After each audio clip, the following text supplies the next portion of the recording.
أغرب القصص اللي حصلت في الوسط الفني هي قصة الفنانة لطيفة نظمي، واللي كان قدامها مستقبل كبير في عالم الفن. حكايتها اتذكرت في مذكرات يوسف وهبي، واللي كان شاهد عيان على كل أحداثها. لطيفة اتولدت في أسرة فقيرة في قرية في دمياط سنة 1898.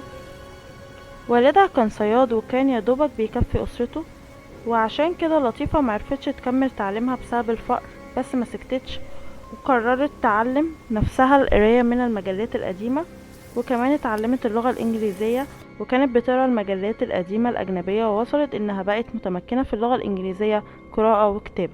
كان حلمها إنها تبقى فنانة مشهورة، وعشان كده سافرت وعاشت في القاهرة مع خالها الفقير اللي كان عنده 10 أطفال.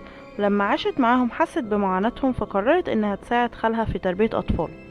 وفي يوم قرأت إعلان الفنان عزيز عيد بيدور فيه على فنانات عشان يعملوا مسرحياته، فقررت إنها تروح تقدم في المسابقة وتجرب حظها، وفعلا نجحت في المسابقة والاختيار وقع عليها، وشاركت في كذا مسرحية لحد ما شافها الفنان يوسف وهبي وأعجب بموهبتها وقرر يضمها لفريقه التمثيلي. شاركت في مسرحية علي بابا، وشاركت في مسرحيات علي الكسار، وكان أول عمل سينمائي ليها فيلم غفير الدرك مع علي الكسار، وكمان فيلم البؤساء، وده اللي خلاها تتشهر في عالم الفن وتعمل افلام ومسرحيات كتيرة وبقى اجرها عالي جدا.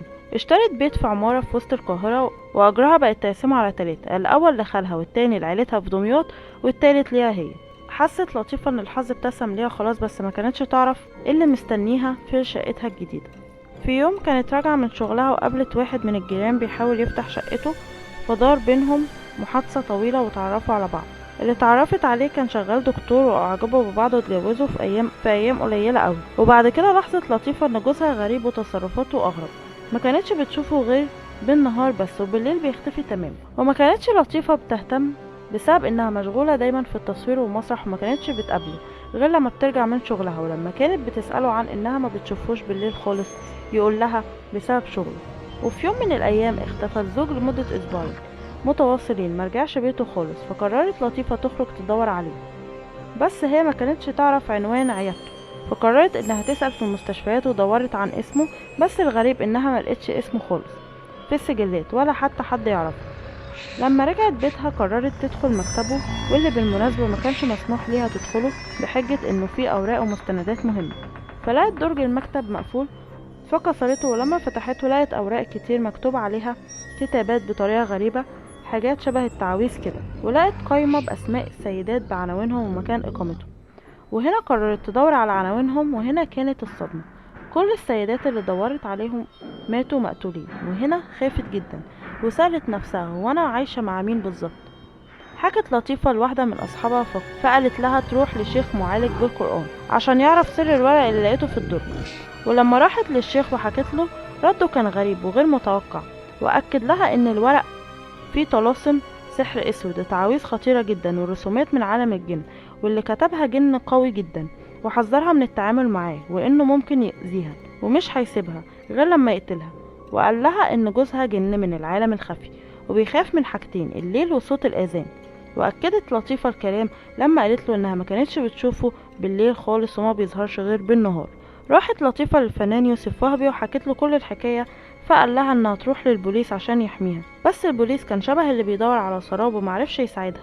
فقررت لطيفة انها تستعين باسطوانات قرآن كريم وتشغله ليل ونهار لحد ما تشوف مصيرها. بعد ما عدى شهر ظهر جوزها، ولما رجع طلب منها قفل صوت القرآن، ودخل مكتبه واتفاجئ بان الورق مش موجود، فزعق فيها وهجم عليها علشان يقتلها، بس هي لحقت تشغل اسطوانة عليها الأذان، فاتفاجئت ان جوزها اتسمر في مكانه وما اتحركش، فاستغلت الموقف وضربته على دماغه، وراحت بسرعة ليوسف وهبي ورجعت لشقتها ومعاهم البوليس، واللي قبض عليه وبدأوا يحققوا معاه. واتضح بعد ما خلصت التحقيقات ان جوزها مريض نفسي وقاتل متسلسل، وقتل كتير من الستات وهرب من مستشفى المجانين. ولطيفة مع الأسف عرفت انها حامل في شهورها الأولى، وقررت تتخلص من الجنين بس معرفتش، ولما ولدت طفل مشوه اتوفى بعد ساعات من الولادة. وراحت مرة تانية للشيخ المعالج اللي أكد ليها ان الطفل هو الجن، وبعدها حصل لها اكتئاب ودخلت مستشفى الأمراض النفسية لحد ما ماتت في 40 من عمرها. الحكاية دي كتبها يوسف وهبي في مذكراته سنة 1973، وقال انها كان هيبقى ليها مستقبل كبير في الفن لولا اللي حصل لها من جوزها اللي دمر حياتها. لو عجبكم الفيديو ما تنسوش اللايك والاشتراك في القناة.